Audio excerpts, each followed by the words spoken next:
Gadis ini mati dan meninggalkan kekayaan hingga 70 miliar. Suli melihat uang yang ditinggalkan sahabatnya. Ia tak percaya saat dia melihat wasiat Wei Yang. Dia berharap Suli dan dua saudara perempuannya bisa tinggal di rumahnya.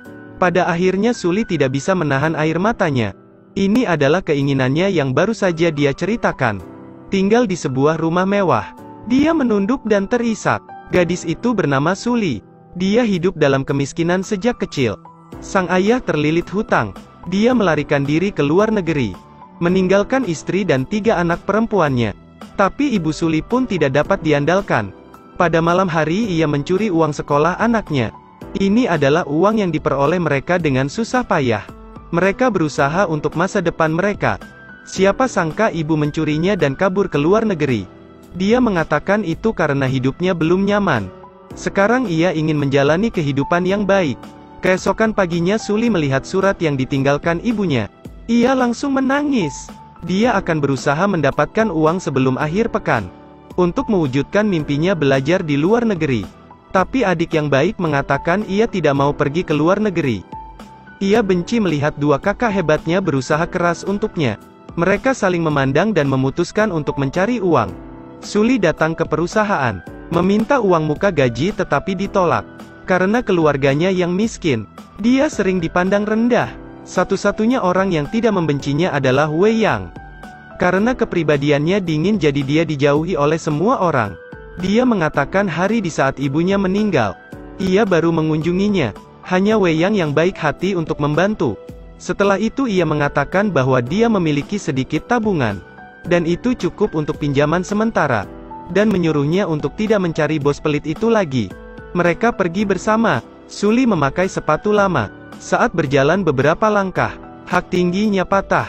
Dia tidak berkata apapun dan langsung melepas sepatu untuknya. Dan dia sendiri memakai sepatu kasual. Suli bilang sepatu ini sangat nyaman. Ini sepatu Bruno Jumino. Sebagai hadiah ulang tahun yang terlambat, aku berikan untukmu. Apakah baju ini juga asli?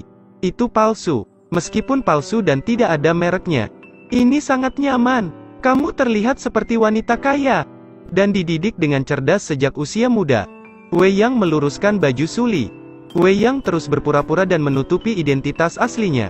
Ia bertanya pada Suli, jika dia punya uang, apa yang akan dia lakukan? Suli menjawab akan memberikan saudara perempuannya tinggal di apartemen mewah. Dan tidak khawatir jika tidak punya uang. Itu pasti menyenangkan. Sepertinya aku akan benar-benar bahagia. Lalu bagaimana denganmu? Jika aku punya uang, aku tidak akan melakukan apa-apa, hanya mengambil semua uang itu, lalu pergi ke tempat di mana aku bisa sendiri. Meski hanya omong kosong, tapi Wei Yang mengeluarkan ponselnya, kemudian mentransfer uang pada Suli, lalu mengeluarkan surat kontrak, bahkan mengatakan dia akan mengirim file asli kepadanya. Suli tidak mengerti apa yang terjadi. Ia memintanya untuk menandatanganinya saja. Suli tidak ragu dan langsung menandatanganinya, tanpa tahu akan berakibat apa. Ketika pergi ke toilet, seorang gadis berbicara padanya. Ia memuji sepatunya sangat indah. Lalu bertanya dari mana sepatu itu. Suli menjawab ini diberikan oleh temannya. Ini adalah edisi terbatas dan hanya ada 3 pasang di Korea. Ia penasaran siapa yang membelinya. Suli tidak percaya itu. Keesokan harinya saat ia pulang mencari Wei Yang, ia melihat kakinya memakai sepatu tua Suli dan tergantung. Di kakinya ada sebuah tato. Berita melaporkan, di rumahnya ada banyak barang yang mereknya belum dilepas. Rekan dengan sedih mengatakan bahwa Wei Yang sangat murah hati. Tapi mungkin dia depresi, jadi dia bunuh diri. Di pemakaman Suli melihat wajah palsu semua orang. Keesokan harinya, dia mencoba menahan rasa sakitnya dan mencoba pergi bekerja. Tapi saat mendengar orang membicarakannya, ia tidak tahan lagi. Dia marah dan berdebat dengan mereka. Pada saat itu atasannya memanggilnya. Dia mengenal Suli dan Yang adalah teman dekat. Dia berkata selama 15 tahun bekerja, dia telah mengumpulkan uang sebanyak 70 miliar. Suli tidak bisa mempercayainya. Ia bilang begitu karena uangnya rahasia. Dia tidak bisa memberitahunya. Suli berkata dia menolaknya, kemudian mengeluarkan surat kontrak yang diberikan Wei Yang. Dia mengembalikannya dan meninggalkan perusahaan. Suli berdiri di jalan dan menangis. Pada saat itu dia menerima panggilan telepon. Karyawan mengatakan bahwa dia mentransfer kartu anggota atas namanya. Jadi dia pergi untuk mendapatkan kartu keanggotaannya. Saat membuka lemari, Suli menemukan sepatu dan surat wasiat yang ditinggalkan Wei Yang. Ia sangat takut memiliki uang tunai 70 miliar. Pria itu meskipun kaya ia masih menjadi penjual sepatu. Saat itu Suli memakai sepatu limited edition. 2 hari yang lalu sahabatnya bunuh diri dan meninggalkan kekayaan senilai 70 miliar. Dia tidak mengerti mengapa dia melakukan itu. Ia pertama kali melihat sepatu itu dan memuji bahwa sepatunya sangat indah. Di Korea, sepatu ini hanya ada 3 pasang saja. Dan ia mengatakan bahwa temannya memiliki sepasang sepatu itu. Tapi Wei Yang bilang dia tidak ingat siapa penjualnya. Jadi ia datang ke sini untuk bertanya, apakah ada foto teman pemilik sepatu itu? Pria itu mengambilnya dan yakin itu dia. Ia masih mengingatnya dengan sangat jelas. Karena sepatu itu limited edition. Orang yang tahu tentang sepatu itu hanyalah dirinya. Suli mengingat sehari sebelumnya ketika dia di perusahaan. Bos mengatakan bahwa sepatunya tua. Tampaknya ia sangat tahu tentang sepatu. Mantan bos mengatakan bahwa dia memiliki hubungan gelap dengan orang di atas. Mereka hanya tidak mengakuinya, apalagi mereka bergandengan tangan untuk merusak aset perusahaan. Pemilik perusahaan sudah berada di rumah sakit selama 4 tahun. Direktur menghandlenya. Lalu Suli bertanya gadis seperti apa yang dia suka. Ia menjawab gadis yang memakai sepatu tua yang rusak.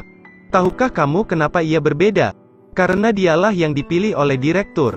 Mungkinkah karena dia putra seorang pembuat sepatu? Ia harus tahu dari mana sumber aslinya. Tapi kenapa dia bertahan dan bekerja di sana? Suli memutuskan untuk pergi ke rumah Yang untuk mengumpulkan informasi. Karena ia kenal dengan akuntannya. Invoice adalah buktinya. Suli memutuskan untuk mengumpulkan semua bukti tagihan. Kemudian mendatanya. Saat ia melihat tas seharga 12 juta. Dia sangat terkejut. Ia ingat pernah melihatnya memakai barang palsu.